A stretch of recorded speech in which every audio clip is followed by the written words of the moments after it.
Assalamualaikum warahmatullahi wabarakatuh. Saya Putri Anggraini dengan NIM 121600161 dari kelas 2B offline akan menjelaskan tentang uji McNemar. Uji McNemar merupakan uji statistik non-parametrik, pengujian yang sampelnya berasal dari populasi yang acak dan independen, dengan data yang berskala nominal dan ordinal.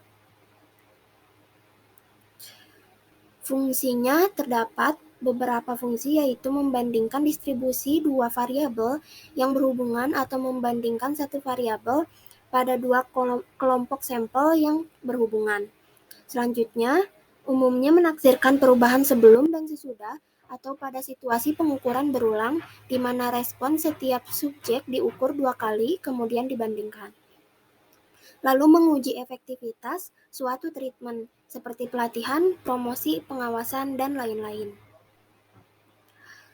Spesifikasi data observasi berskala ukur nominal dikotomus atau binair. Contohnya, ya, tidak, suka, tidak suka, minat, tidak minat, dan sebagainya.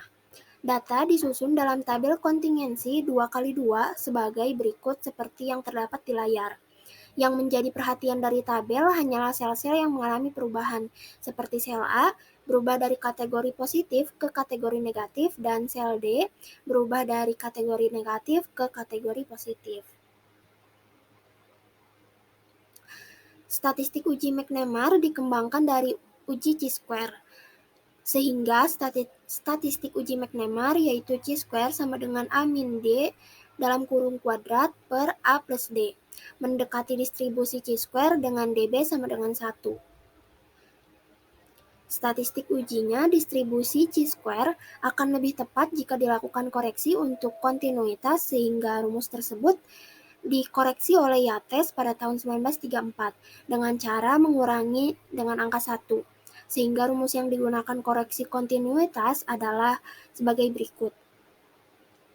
Kriteria uji: H0 ditolak jika chi-square hitung lebih besar dari chi-square tabel. Nilai chi-square tabel diperoleh dari tabel distribusi chi-square atau p-value kurang dari alfa. Dengan p-value, nilai peluang terjadinya kekeliruan tipe 1 yang diperoleh dari data. Selanjutnya kita masuk ke contoh soal. Di sini terdapat soal, yaitu suatu perusahaan ingin mengetahui pengaruh sponsor yang diberikan dalam suatu pertandingan olahraga terhadap nilai penjualan barangnya. Dalam penelitian ini digunakan sampel yang diambil secara acak yang jumlah anggotanya 200. Ujilah apakah jumlah penjualan sebelum dan sesudah adanya sponsor apakah berbeda. Nah, tabelnya seperti ada yang di layar ya, yaitu perilaku konsumen tidak membeli itu 85, tidak membeli 65, membeli 40, dan membeli tidak membeli 10. Nah, selanjutnya kita masuk ke pengujian SPSS. Kita klik variabel view, lalu masukkan datanya. Di kolom 1, name-nya kita masukkan sebelum, desimalnya semua dikosongkan. Untuk label, di kolom 1 saya isi perilaku konsumen sebelum adanya sponsor. Nah, di value, kode 1 itu tidak membeli dan 2 itu membeli. Nah, untuk measure-nya yaitu nominal. Di kolom 2 sesudah, labelnya perilaku konsumen sesudah adanya sponsor. Value-nya sama seperti yang kolom pertama, dan measure-nya juga sama. Kolom ketiga frekuensi. Frekuensi measure-nya yaitu scale. Selanjutnya kita pindah ke data view. Nah, setelah pindah ke data view, masukkan data dari tabel yang tadi ke SPSS secara manual. Sesuai dengan kode, 1 itu tidak membeli dan 2 itu membeli. Selanjutnya, setelah selesai memasukkan semua datanya, kita klik data, lalu pilih weight case, dan klik weight case by. yang saya lingkari warna merah, lalu frekuensi yang dari kiri itu pindahkan ke kanan.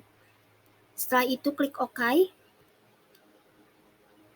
Setelah itu kita klik Analyze, pilih Non-Parametric Test, lalu pilih Legacy Dialogs, dan pilih To Relate Sample.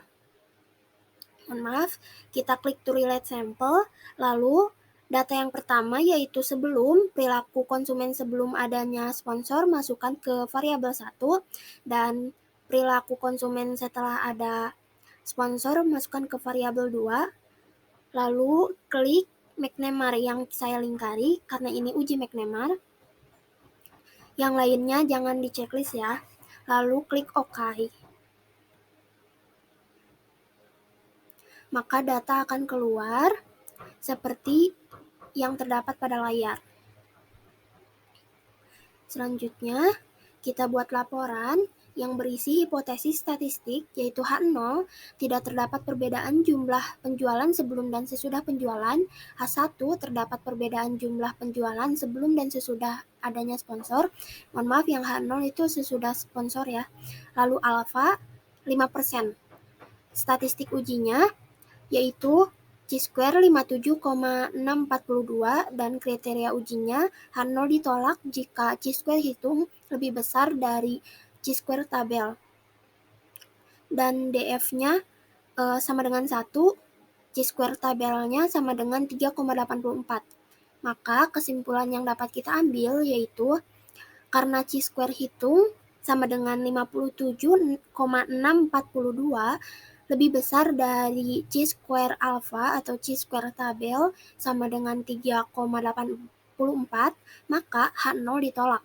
Artinya, terdapat perbedaan yang signifikan antara nilai penjualan setelah dan sebelum adanya sponsor. Dengan kata lain, pemberian sponsor memberikan pengaruh yang signifikan. Mungkin segitu saja presentasi saya kali ini. Terima kasih atas waktunya. Wassalamualaikum warahmatullahi wabarakatuh.